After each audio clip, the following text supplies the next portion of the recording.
Buenos días. Antes de comenzar la enseñanza, un anuncio pues, especial para que tengamos en cuenta. Dentro de 15 días, o sea, el sábado 2 y el domingo 3 de marzo, vamos a tener un invitado muy especial aquí en la iglesia. Es el pastor Alex Chan, de Perú. Él pues va a estar con la reunión de todas las iglesias de la Confra durante esa semana, y al final de la semana va a estar con nosotros. ¿Por qué anunciamos esto con anticipación? El pastor Alex es una persona muy capacitada, he tenido la oportunidad de escucharlo un par de veces y de verdad que es más, sí predica bien, o sea, uno está aprendiendo todavía, él sí predica súper chévere, y además es una persona muy capacitada, vuelvo y reitero, para llegar a las personas que no conocen nada del Señor o que apenas están dando sus primeros pasitos. Lo que queremos animarles es, si de pronto tienen un familiar que está de pronto, que una prédica común y corriente no es tan fácil, pueden traerlo ese sábado o domingo 2 o 3 de marzo. Entonces, para que vayan organizándose y animándolos a que nos acompañen ese día.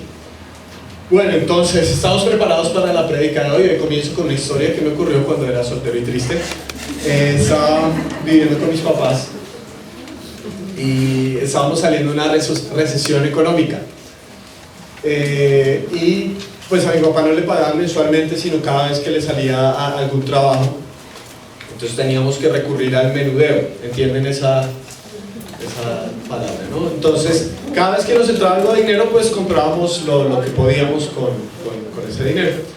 Un día le pagaron a mi papá y bien recuerdo que fuimos los 4 a hacer el mercado, pues con la plata que le habían dado a mi papá, lo que podíamos.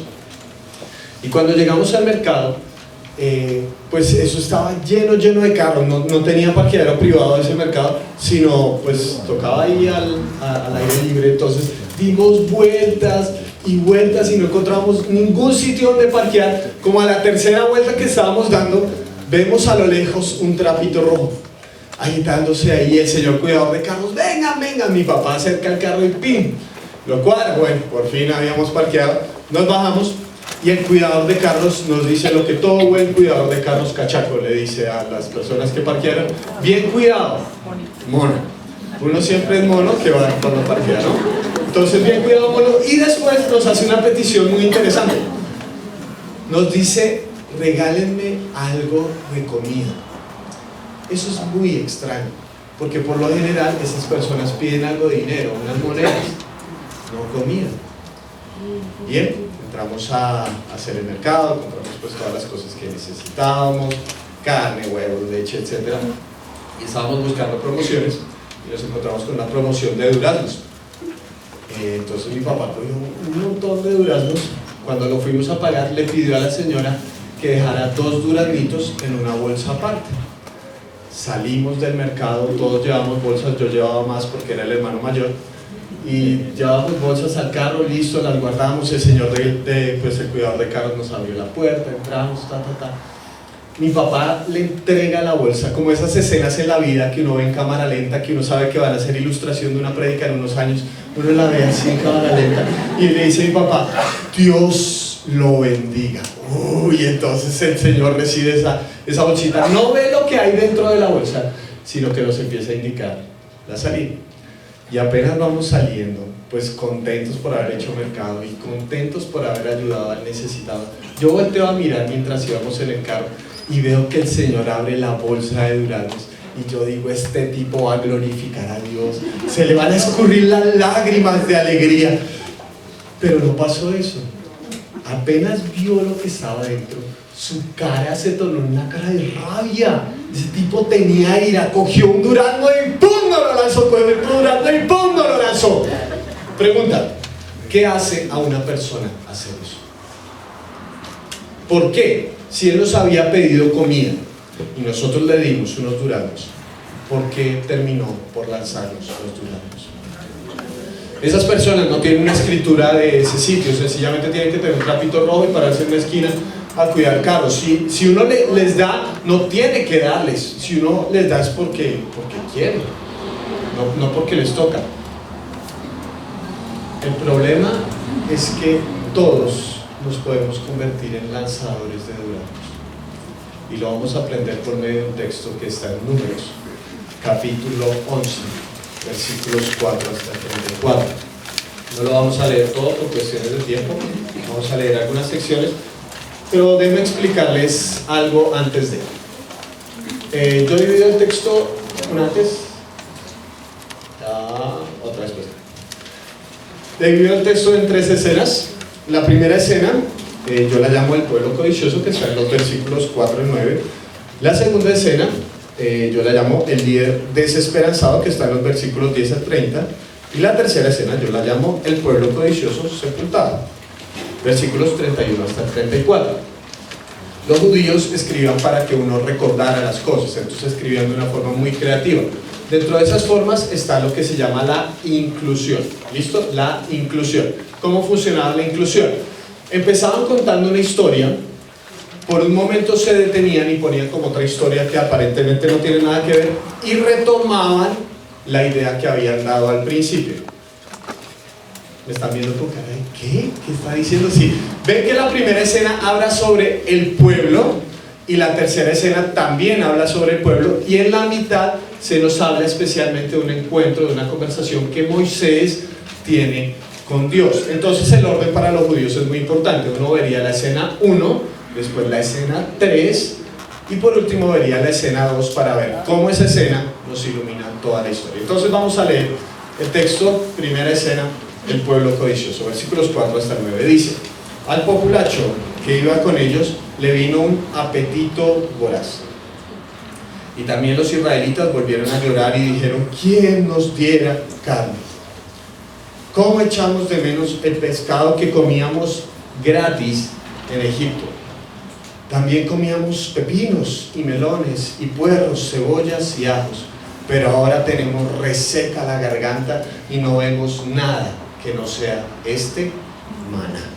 A propósito, el maná se parecía a la semilla del cilantro y brillaba como la resina. El pueblo salía a recogerlo y lo molía entre 2 piedras, o bien lo machacaba en morteros y lo cocía en una olla o hacía pan con él. Sabía a pan amasado con aceite. Por la noche, cuando el rocío caía sobre el campamento, también caía el maná.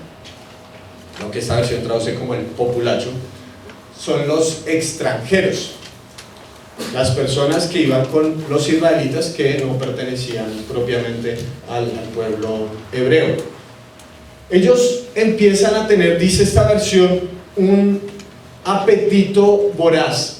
La palabra en el original, si tradujéramos la frase, no es apetito voraz. En el original, por eso no la traducen así, porque es muy rara. Quiere decir codiciando, codiciar. ¿Listo? Apetito voraz es igual en el original. Codiciando, codiciar. ¿Qué quiere decir eso? Que hay algo dentro de su corazón, que hay un deseo extraordinario, un apetito voraz, un vivo deseo, un deseo que los está carcomiendo por dentro. Esa es la codicia que está carcomiendo por dentro a una persona. Si usted rastrea esa frase, codiciando, codiciaron, en otro lugar de la Biblia, la va a encontrar en el Salmo 106, versículo 14. No está en sus bosquejos, pero pueden verlo en la pantalla. Dice así: se entregaron a un deseo desordenado. Esta vez lo traducen así, y la frase es: codiciando, codiciaron en el desierto y tentaron a Dios en la soledad. Según el autor del Salmo 106, ¿qué es codiciar? Codiciar es igual a tentar a Dios. Y la Biblia dice: no tentarás al Señor tu Dios. Ese apetito voraz, ese deseo que lo carcome a uno por dentro, eso es equivalente a tentar a Dios. Es decirle a Dios: Dios, a ver qué tan bueno eres, a ver si eres capaz de variarnos un poquito el menú. Es que solamente maná y nada de carne. Y vean que esa codicia está acompañada de una queja. Ellos están recordando a Egipto y dicen algo muy interesante: el pescado que comíamos gratis en Egipto. Les pregunto, ¿ellos comían gratis en Egipto? Ellos eran esclavos. Un esclavo nunca come gratis. Un esclavo tiene que sudar, incluso derramar su propia sangre para comer algo. El faraón era una persona malísima, era un tipo fuera de todos los cabales. llegó a un punto que quiso matar a todos los niños varones que nacieran. Por favor, eso es terrible. Faraón era parte de un imperio, era el rey de un imperio que estaba oprimiendo a los israelitas. Egipto no era un lugar de tranquilidad. Ellos no comían gratis en Egipto, pero esta codicia les hace ver Egipto como si fuera un lugar grandioso, que todos sabemos que no es verdad. Entonces los israelitas clamaron a Dios y le pidieron a Dios que los sacara de Egipto, y Dios, en su magnífica misericordia, les envía un libertador, que es Moisés, quien los saca de Egipto. Uno tiene que preguntar por qué Dios quería sacar a Israel de Egipto, y la respuesta es porque Dios quería tener una relación especial con Israel.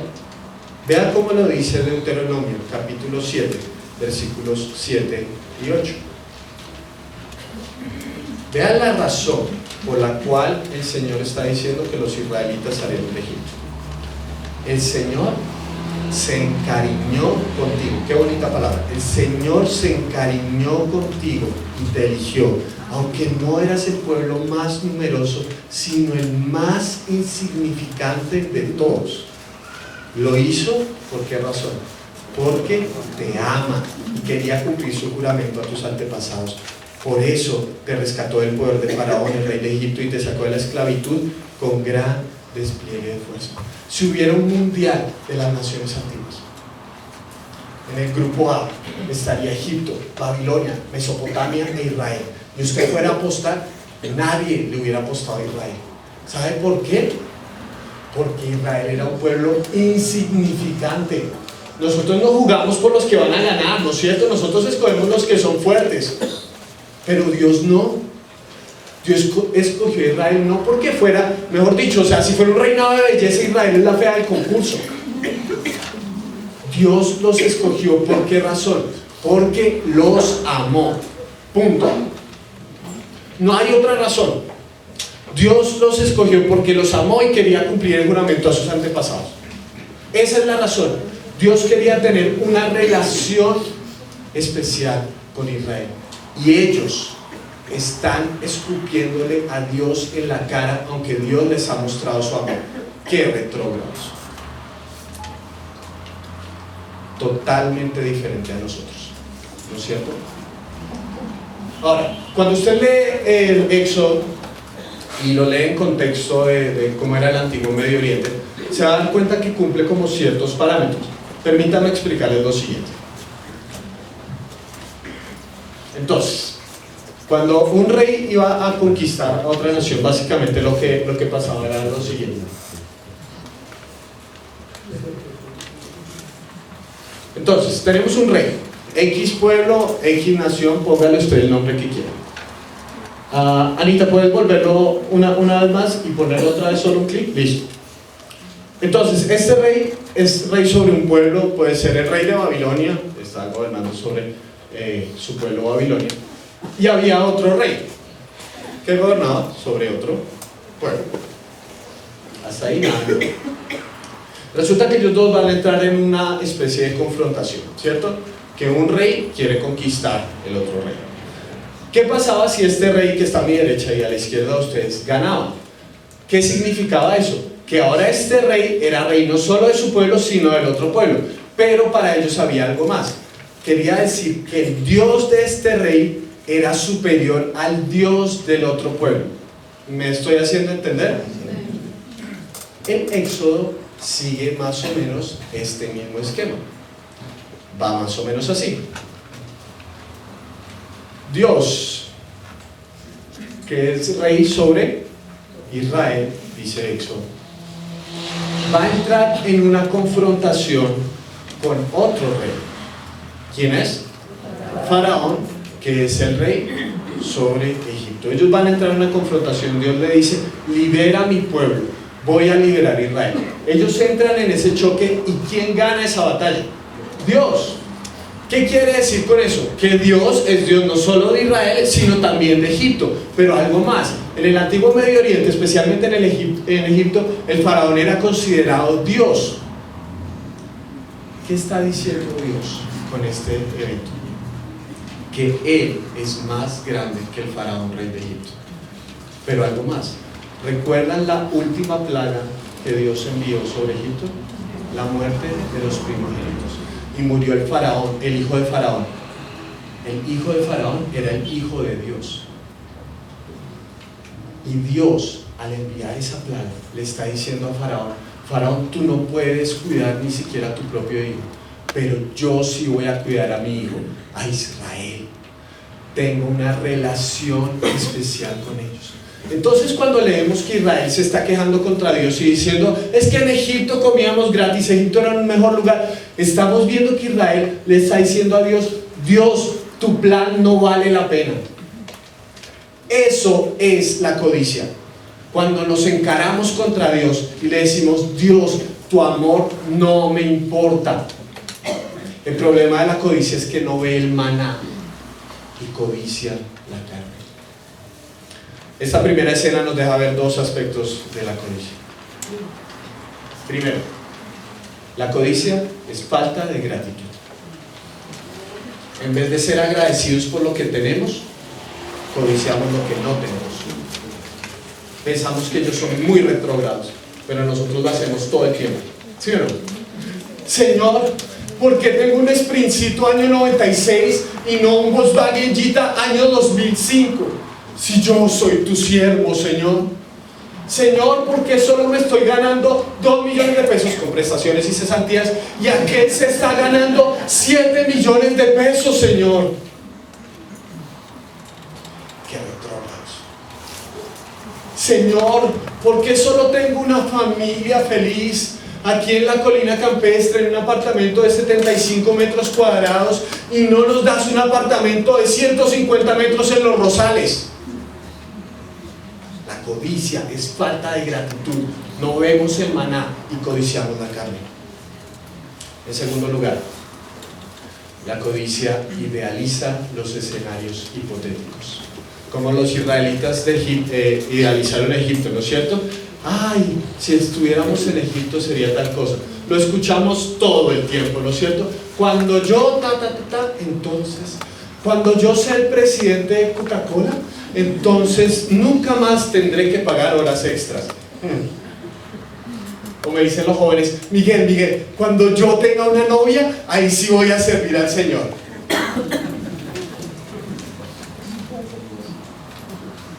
¿Recuerdan cuando eran novios?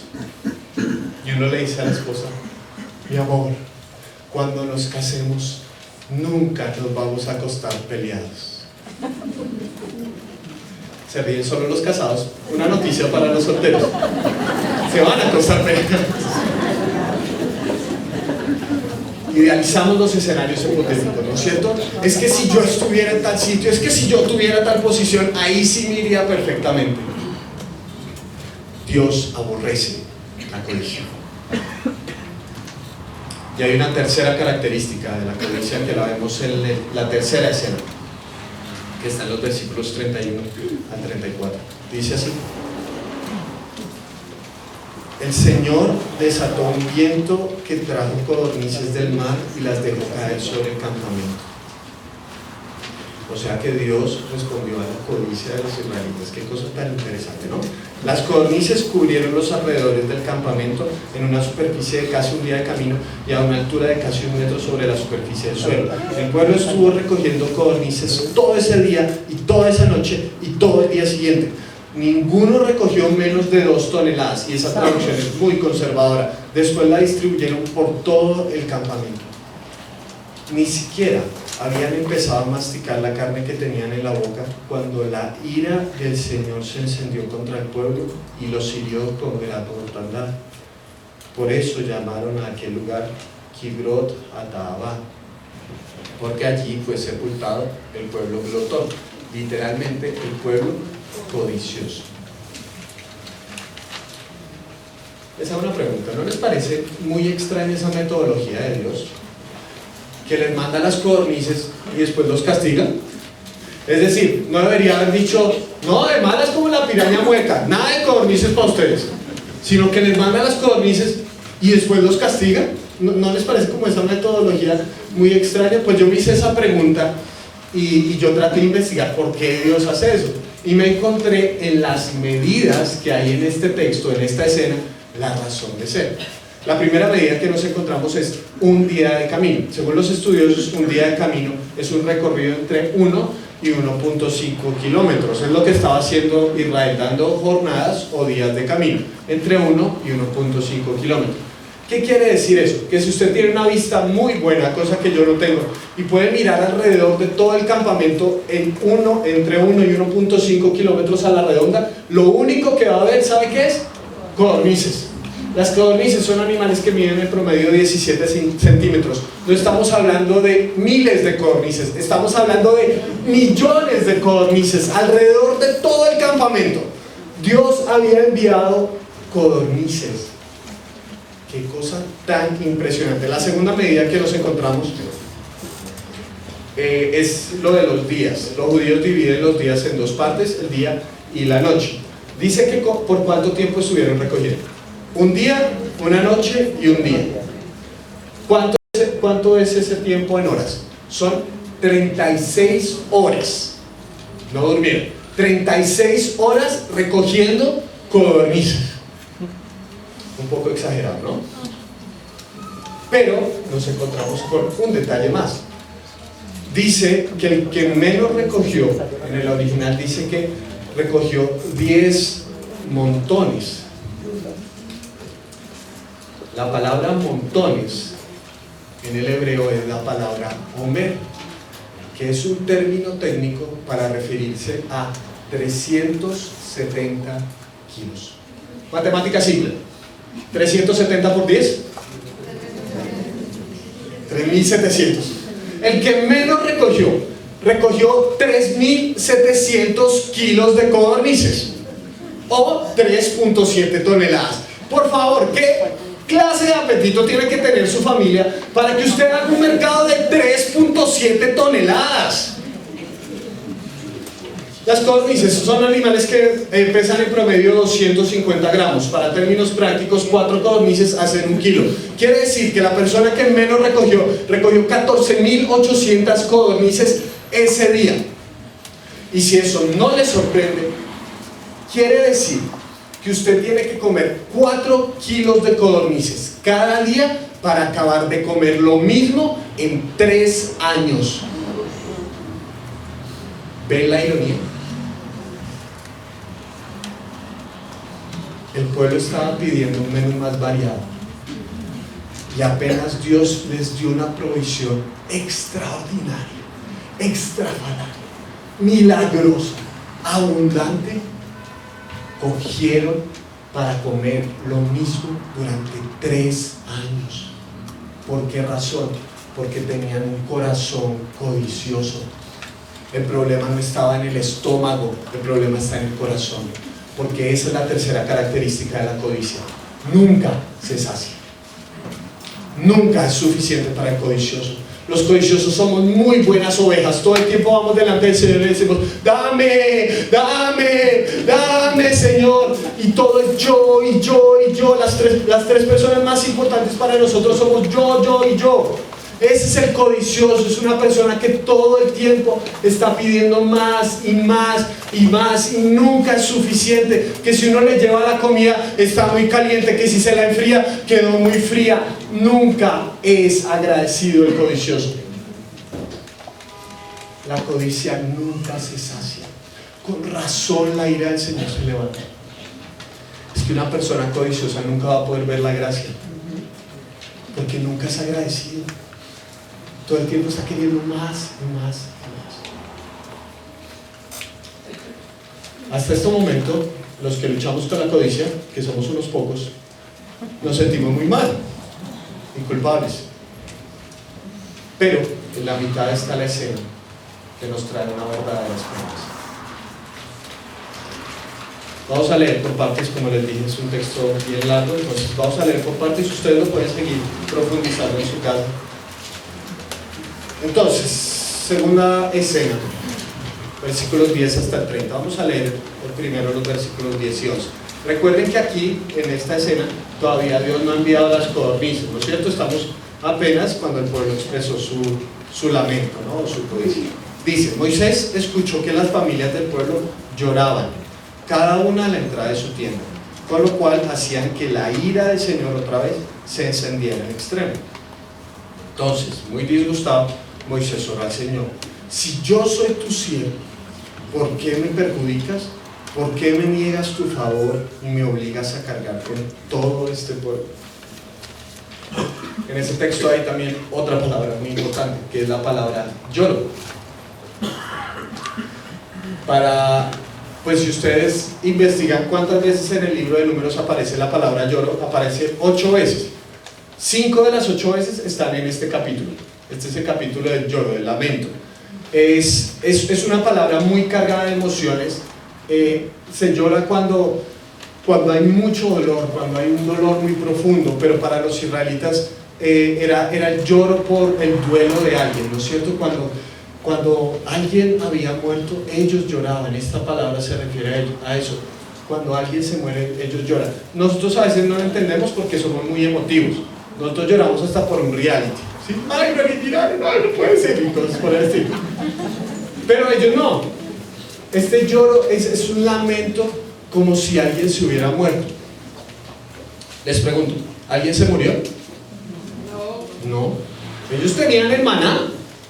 Dios en su misericordia les había provisto de maná, y ellos en su codicia les había dicho que se iban a morir. Un poco exagerados somos los codiciosos, que pensamos que vamos a morir si no obtenemos eso que codiciamos. Y Moisés empieza a levantar una serie de preguntas, ¿no? O sea, ¿por qué me perjudicas, Señor? ¿Por qué me niegas tu favor? Versículo 12, ¿acaso yo lo concebí, hablando del pueblo, lo dé a luz, para que me exijas que lo lleve en mi regazo como si fuera su nodriza y lo lleve hasta la tierra que le prometiste a sus antepasados? Todo este pueblo viene llorando a pedirme carne. ¿De dónde voy a sacarlo? Yo solo no puedo con todo este pueblo. Es una carga demasiado pesada para mí. Que nunca nuestro pastor diga eso de nosotros. Si este es el trato que vas a darme, me harás un favor si me quitas la vida. Así me veré libre de mi desgracia. Es que estar con una persona codiciosa aburre. ¿Sí o no? Han estado con esas personas, no sé si el que está a su lado o el que aparece en el espejo cada mañana, que nunca están felices por nada, que todo es un problema. Es que eso aburre. Y ahora imagínense todo un pueblo, qué jartera. Y eso es una de las cosas más hermosas de este texto. Moisés se había cansado de su llamado, pero Dios no se cansó de Moisés. Vean que Moisés le expresa dudas y se las expresa fuertemente a Dios.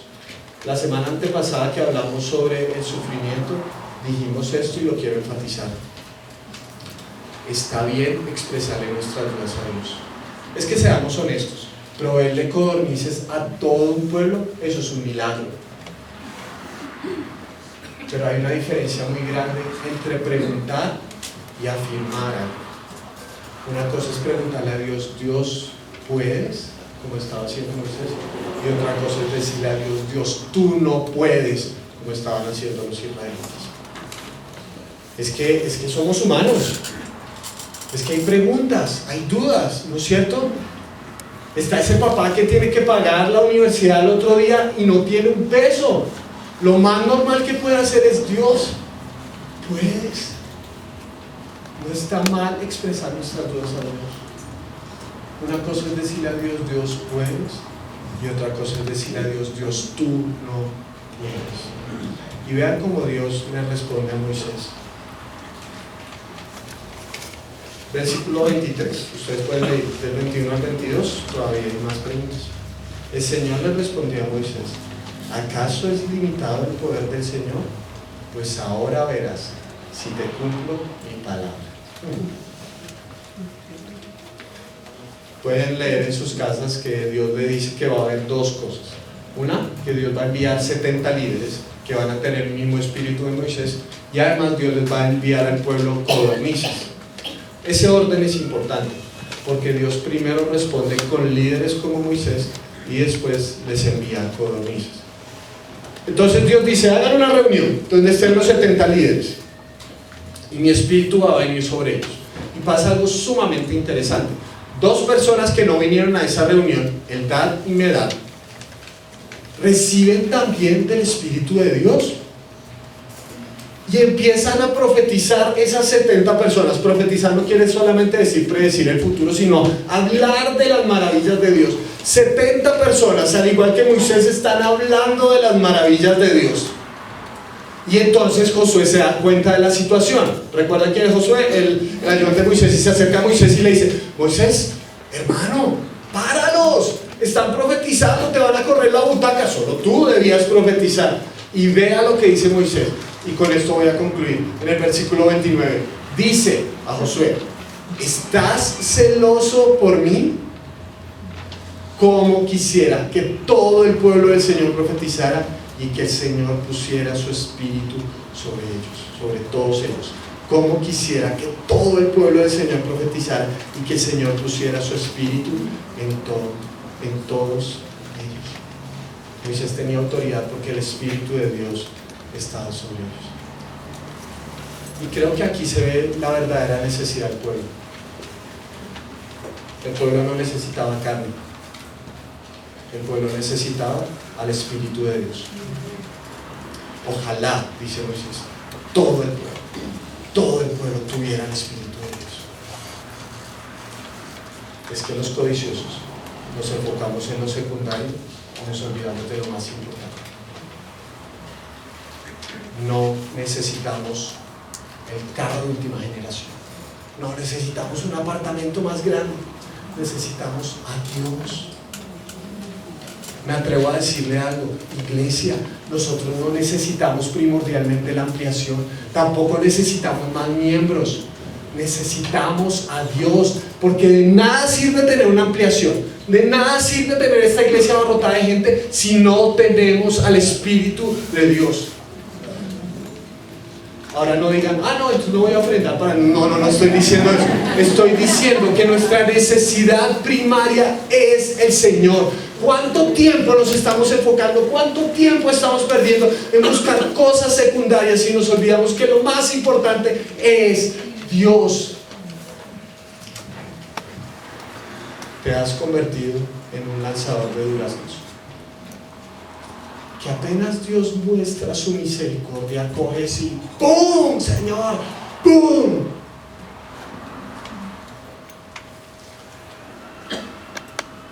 Yo sí me había convertido en un lanzador de duraznos. Yo me casé el 18 de junio de 2010. Ahí no me convertí en lanzador de duraznos. Fui a la luna de miel, tampoco me convertí en lanzador de duraznos. La semana después de que llegamos de la luna de miel, mi jefe con la organización con la que estaba trabajando se me acerca y me dice, Miguel, la organización tiene muchos problemas económicos, entonces no vamos a poder renovar tu contrato. Mi contrato vencía el 1 de agosto. Recién casado, recién desempleado. No muy buena combinación. Durante 6 meses, todo el tiempo yo estaba, Señor, ¿por qué me haces esto? A mí, tu siervo fiel, tan espectacular y hermosa persona que soy, Señor, ¿por qué me lo haces a mí? ¿Por qué yo? Todo el tiempo me estaba latigando y diciendo, Señor, ¿por qué? ¿Por qué? ¿Por qué? Me estaba convirtiendo en un lanzador de duraznos. ¿Sabe? Dios nunca nos faltó, jamás. Durante todo ese año que no tuvimos un trabajo fijo, Dios fue fiel. Dios fue tan fiel. Vean, se acababa el mercado. Se iba a acabar así el último peso, o sea, nada, no quedaba nada más. Y salía algo. Durante todo ese año hice lo que más me gusta hacer, viajar y enseñar. Me invitaban a conferencias aquí, a campamentos allá. Cada vez Dios fue fiel. Y yo todo el tiempo, ¡boom, Señor! ¡Boom! ¿Por qué haces eso? 6 meses después de ese evento, tomé la decisión de buscar al Señor. Porque leí Lucas capítulo 11, donde Jesús habla sobre la oración. Y dice, si ustedes, siendo malos, saben dar buenas cosas a sus hijos, ¿cuánto más el Padre Celestial les dará un BMW a los que se lo pidan? Los cristianos somos muy buenos para cambiar la Biblia, ¿no es cierto? ¿Cuánto más le dará finanzas extrafalarias si así lo pide? ¿Sí? ¿Qué dice el texto bíblico? ¿Cuánto más el Padre Celestial les dará el Espíritu Santo a los que se lo pidan? ¿Será que nuestra necesidad sigue siendo la misma? ¿Será que lo que más necesitamos a veces ni siquiera es un empleo fijo, sino que necesitamos a Dios? Le cuento algo, durante 6 meses después de decidir eso, no tuve empleo. Pero las cosas fueron diferentes, porque tenía a Dios. Y si tengo a Dios, es diferente. No sé si usted me entendió lo que yo le acabo de decir. Pero iglesia, no desperdicien su tiempo en cosas secundarias. Busquemos a Dios de todo corazón, que si lo tenemos a Él, eso es suficiente. Amén. Quisiera invitarles a hacerle algo extraordinariamente difícil, y es que por unos momentos busquemos a Dios de rodillas. ¿Les parece? Si por un momento le decimos a Dios que Él es nuestra mayor necesidad.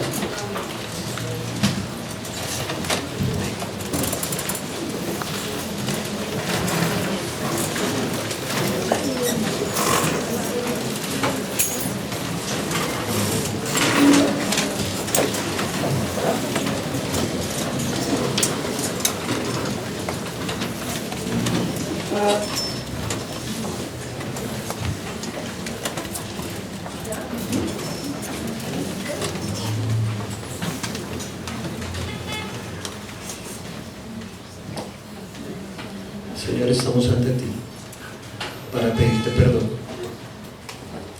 Perdónanos por ser tan codiciosos, Señor, tan desagradecidos. Perdónanos por enfocarnos en la carne y no mirar el maná milagroso con el que tú nos provees cada día, Señor. Hoy toda esta iglesia está postrada ante ti para pedirte que nos perdones, Señor. Para reconocer que tú eres nuestra primera necesidad, Señor. Que necesitamos a ti. Necesitamos de tu Espíritu Santo en nuestras vidas, Señor. Señor, estamos aquí reconociendo que nada más importa si tú no estás, Señor. Padre, tú sabes cuánto amamos esta iglesia, y por eso oro para que tu Espíritu Santo venga sobre nosotros, Señor. Que tu Espíritu Santo llegue en cada rincón del corazón, Señor. Que tu Espíritu Santo llene esos vacíos que hemos querido llenar con personas, con cosas. Que tu Espíritu Santo inunde hasta el rincón más oscuro de nuestra alma, Señor. Gracias por tu misericordia, Señor. Gracias por tu gracia, que siempre es suficiente, Señor. Gracias por siempre estar presente, Dios. Aquí está nuestro corazón imperfecto, Señor, pero rendido a ti, pidiéndote que nos inundes, Señor, que nos visites de una forma especial, que nuestra vida no sea la misma a partir de hoy, porque tú estás en el centro de nuestro corazón, y eso es suficiente, Señor. Gracias por este momento, Señor. Gracias por hablarnos a través de tu palabra. En el nombre de Jesús.